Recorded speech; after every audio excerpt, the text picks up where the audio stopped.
अगले सप्ताह वक्फ कानून पर फैसला सुनाएगा सुप्रीम कोर्ट। सीजेआई की डिवीजन बेंच सुनाएगी बड़ा फैसला। वक्फ कानून होगा रद्द या बदले जाएंगे प्रावधान।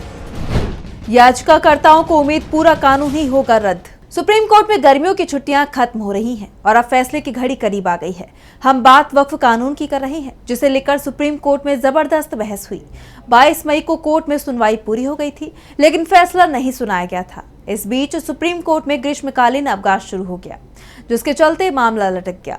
लेकिन अब 14 जुलाई को सुप्रीम कोर्ट की सभी पीठ काम करती दिखाई देंगी और ये तय माना जा रहा है कि 14 जुलाई से शुरू होने वाले सप्ताह में ही वक्फ कानून पर कोर्ट फैसला सुना देगा, क्योंकि याचिकाकर्ताओं की तरफ से भी कोर्ट में डिमांड की गई है कि जल्दी फैसला सुना दिया जाए, जिससे सरकार जो नियम बना रही है और उन नियमों के सहारे वक्फ की जमीन पर कब्जे शुरू हो गए हैं, उन्हें रोका जा सके। इसके बाद अब सभी की नजरें एक बार फिर से सुप्रीम कोर्ट पर टिक गई हैं। तो क्या वक्फ कानून पर 14 जुलाई को सुप्रीम कोर्ट फैसला सुनाने वाला है या फिर इसके बाद फैसला सुनाएगा? वैसे एक बात तो तय है कि अब फैसले की घड़ी आ गई है। तो आज हम वक्फ कानून पर हुई सुनवाई और सुप्रीम कोर्ट के सवालों को लेकर अपनी स्पेशल रिपोर्ट में करेंगे बात और बताएंगे क्यों सुप्रीम कोर्ट नए वक्फ कानून के कुछ प्रावधानों को ही नहीं बल्कि पूरे कानून को ही कर सकता है रद्द। नमस्कार, मैं आंचल। वक्फ कानून को लेकर सबसे पहले हम सुप्रीम कोर्ट में हुई सुनवाई को लेकर आपकी यादों को ताजा करते हैं कि कब सुनवाई शुरू हुई, किसकी तरफ से दलीलें दी गई और कोर्ट की तरफ से क्या सवाल उठाए गए। सुप्रीम कोर्ट में सीजेआई बी.आर. गवई और जस्टिस ऑगस्टीन जॉर्ज मसी की बेंच में 20 मई से सुनवाई शुरू हुई। सुप्रीम कोर्ट ने इससे पहले साफ कर दिया था कि वो सिर्फ 5 याचिकाओं पर ही सुनवाई करेंगे। 20 मई को याचिकाकर्ताओं की तरफ से कपिल सिब्बल, अभिषेक मनु सिंघवी और राजीव धवन की तरफ से दलीलें रखी गई। दूसरे वकीलों ने भी कोर्ट में वक्फ कानून पर सवाल उठाए। इसके बाद 21 मई को सरकार की तरफ से सॉलिसिटर जनरल तुषार मेहता ने कानून के बचाव में दलीलें दी। 22 मई को सरकार और याचिकाकर्ताओं की तरफ से दलीलें दी गई। इसके बाद सुप्रीम कोर्ट ने फैसला सुरक्षित रख लिया। अब कोर्ट को यह फैसला करना है कि क्या पूरे के पूरे वक्फ कानून जो मोदी सरकार की तरफ से बनाया गया है, जिसे सरकार ने संसद से अपने बहुमत की ताकत से पास कराया, उसे सुप्रीम कोर्ट रद्द कर पहले के कानून को पूरी तरह से बहाल करेगा या फिर कानून के कुछ प्रावधानों जिन पर पूर्व सीजेआई संजीव खन्ना की पीठ ने अंतरिम रोक लगाई थी, उसे खारिज कर कानून को लागू किया जाएगा या फिर याचिकाकर्ताओं की सभी दलीलों को खारिज किया जाता है और मोदी सरकार की तरफ से जो बिल पास किया गया है, राष्ट्रपति की मोहर लगने के बाद जो कानून बन गया है, उसे ही मंजूरी दे देगी। यानी कोर्ट वक्फ कानून के खिलाफ किसी तरह का फैसला नहीं देगा। लेकिन सुनवाई के दौरान जिस तरह से दलीलें याचिकाकर्ताओं की तरफ से दी गई, उसके बाद से ही एक बात साफ हो गई है कि फैसला याचिकाकर्ताओं के पक्ष में ही आने की उम्मीद ज्यादा दिखाई दे रही है। और यही कारण था कि सरकार की तरफ से जब एसजी तुषार मेहता ने 22 मई को दलील दी, तो उन्होंने यहां तक कह दिया कि सुप्रीम कोर्ट चाहे तो पूरे कानून को खारिज कर सकता है। तुषार मेहता की ये दलील ही साफ कर रही थी कि सरकार को भी एहसास हो रहा है कि सुप्रीम कोर्ट में कानून खारिज हो सकता है। और इसके बाद से ही बीजेपी के तमाम नेताओं ने सुप्रीम कोर्ट के खिलाफ ही मोर्चा खोल दिया था। यहां तक कि उपराष्ट्रपति भी इस विवाद में कूद पड़े। उन्होंने तो संकेतों में यहां तक कह दिया कि संसद सुप्रीम होती है। सुप्रीम कोर्ट को संसद के बनाए कानून को रोकने का अधिकार नहीं होना चाहिए, लेकिन सुप्रीम कोर्ट की तरफ से साफ कर दिया गया कि वो संसद के बनाए कानूनों की न्यायिक समीक्षा कर सकता है और अगर कानून संविधान के प्रावधानों का उल्लंघन करता है तो वो उसे रद्द भी कर सकता है। ऐसे में वक्फ कानून को भी अगर सुप्रीम कोर्ट रद्द कर देता है तो ये कोई आश्चर्य करने वाली घटना नहीं होगी। वैसे भी वक्फ कानून जिस दिन लोकसभा में लाया गया, उसी दिन से ही इसके खिलाफ विरोध भी शुरू हो गया। अभी भी वक्फ कानून के खिलाफ विरोध प्रदर्शन चल रही हैं। पूरे देश में रैलियों और विरोध प्रदर्शनों का सिलसिला तेज ही हो रहा है, लेकिन फिर भी सभी की नजरें इस समय सुप्रीम कोर्ट पर है और अब फैसले की घड़ी भी सामने है। वक्फ कानून पर सीजेआई बी.आर. गवई की बेंच का फैसला आने से पहले हम ये भी बताते हैं कि किन मुद्दों पर सुप्रीम कोर्ट में सबसे ज्यादा चर्चा हुई।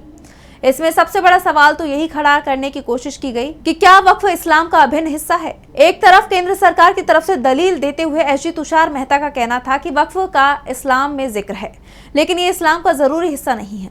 ये केवल इस्लाम में दान देने की व्यवस्था है। जैसे ईसाई धर्म में चैरिटी, हिंदू धर्म में दान और सिख धर्म में सेवा की परंपरा होती है, वैसे ही वक्फ है। दूसरा मुद्दा था वक्फ बाय यूजर का। वक्फ बाय यूजर यानी लंबे समय तक धार्मिक उपयोग के आधार पर किसी जमीन को वक्फ घोषित करना। इस प्रावधान को नए कानून में हटा लिया गया है। एसजी का कहना था कि किसी को भी सरकारी जमीन पर स्थायी अधिकार नहीं मिल सकता। सरकार ऐसी जमीन को पुनर्प्राप्त कर सकती है, चाहे वो वक्फ घोषित कर दी गई हो। और तीसरा था वक्फ बोर्ड में गैर मुस्लिमों को शामिल किए जाने का। तुषार मेहता की दलीलों का याचिकाकर्ताओं की तरफ से विरोध किया गया। तुषार मेहता ने दलील दी थी कि वक्फ इस्लाम का हिस्सा नहीं है। इस दलील की याचिकाकर्ताओं की तरफ से पेश वरिष्ठ वकील राजीव धवन ने धज्जियां उड़ा दी। उन्होंने कहा कि वक्फ इस्लाम का अहम हिस्सा है। अगर किसी का जिक्र धार्मिक किताब में नहीं है तो उसका मतलब ये नहीं है कि वो उस धर्म का हिस्सा नहीं है। यहाँ तक कि राम मंदिर का भी जिक्र आ गया। राजीव धवन ने सवाल किया कि क्या वेदों में मंदिरों का जिक्र है। अब अगर ये कहें कि वेदों में मंदिर का जिक्र नहीं है तो फिर मंदिर भी हिंदू धर्म का हिस्सा नहीं माने जाए। यानी अदालत ने राम मंदिर के पक्ष में जो फैसला दिया था उसे ही बदला जाना चाहिए। राजीव धवन की तरफ से कहा गया कि वेदों में मंदिर की जगह अग्नि और वायु का जिक्र किया गया है। अगर आप मुझसे पूछे तो वेदों के अनुसार मंदिर की जरूरत ही नहीं है। उन्होंने कहा कि वक्फ बिल को लेकर जेपीसी बनाई गई थी। जेपीसी ने भी इस आधार पर काम किया कि वक्फ इस्लाम का जरूरी हिस्सा है। जेपीसी ने देखा कि कुरान में वक्फ का उल्लेख नहीं है, लेकिन कुरान की कई आयतें बताती हैं कि जरूरी है, ये सीधे हदीस से आती हैं। धवन ने कहा कि इस कानून के जरिए अनुच्छेद 25 और 26 की बुनियाद को हिलाया जा रहा है। अनुच्छेद 25 के विपरीत अनुच्छेद 26 संप्रदाय के लिए संस्थागत अधिकार का गठन करता है। हम इससे चिंतित हैं। यानी सुप्रीम कोर्ट में सरकार की तरफ से जो दलीलें रखी गई थी उसे राजीव धवन ने पूरी तरह से गलत बता दिया। सुप्रीम कोर्ट के जजों ने भी राजीव धवन की टिप्पणियों पर कई आपत्ति जताई। दूसरा मुद्दा वक्फ बाय यूजर को लेकर है। इसे लेकर सीनियर एडवोकेट कपिल सिब्बल ने तर्क दिया कि वक्फ बाय यूजर इस्लाम में एक स्थापित परंपरा है, जिसके तहत लंबे समय से धार्मिक या सामुदायिक उपयोग में रही संपत्तियों, जिसमें मस्जिदें, कब्रिस्तान, दरगाह शामिल है, उन्हें बिना औपचारिक दस्तावेज के वक्फ माना जाता है। ऐसी संपत्तियां ईश्वर को समर्पित होती हैं और इन्हें कभी भी समाप्त नहीं किया जा सकता, और एक बार जो संपत्ति वक्फ हो जाती है तो फिर उसे वापस नहीं लिया जा सकता। लेकिन अब सरकार सब कुछ बदलने में जुटी है। वक्फ बाय यूजर की परंपरा को कानून के प्रावधान से हटाना मुसलमानों की धार्मिक आजादी के अधिकार के खिलाफ है। ये संविधान के आर्टिकल 14-25 का उल्लंघन है। याचिकाकर्ताओं की तरफ से दलील पेश करते हुए सिब्बल ने यहाँ तक तर्क दिया कि कई मस्जिदें और कब्रिस्तान 13वीं-14वीं सदी के हैं। बिना औपचारिक दस्तावेजों के ये सभी वक्फ बाय यूजर के तहत संरक्षित हैं। ये प्रावधान खत्म कर देने से बहुत सी पुरानी वक्फ प्रॉपर्टी अवैध हो जाएंगी, क्योंकि इन जमीन का मालिकाना हक साबित करने वाले कागज वक्फ बोर्ड के पास नहीं है और शायद इस दुनिया में ही नहीं है। यानी नए कानून में अगर सरकार चाहे तो इन संपत्तियों को सरकारी संपत्ति घोषित किया जा सकता है। इसके अलावा वक्फ बोर्ड में गैर मुस्लिमों की संख्या को लेकर भी विवाद है। मुस्लिम पक्ष चाहता है कि बोर्ड में शामिल सभी सदस्य मुस्लिम हों। सरकार इसमें गैर मुस्लिमों को शामिल कर रही है। सुनवाई के दौरान कोर्ट की तरफ से इस बात के संकेत जरूर दिए गए हैं कि अगर गैर मुस्लिम शामिल होते हैं तो उनकी संख्या 2 से ज्यादा नहीं होनी चाहिए। अब इंतजार सुप्रीम कोर्ट के फैसले का है, जो कभी भी आ सकता है। तो फिलहाल के लिए हमारी स्पेशल रिपोर्ट में बस इतना ही। अगर वीडियो पसंद आया तो लाइक करें, साथ ही हमारे चैनल को सब्सक्राइब करें। नमस्कार।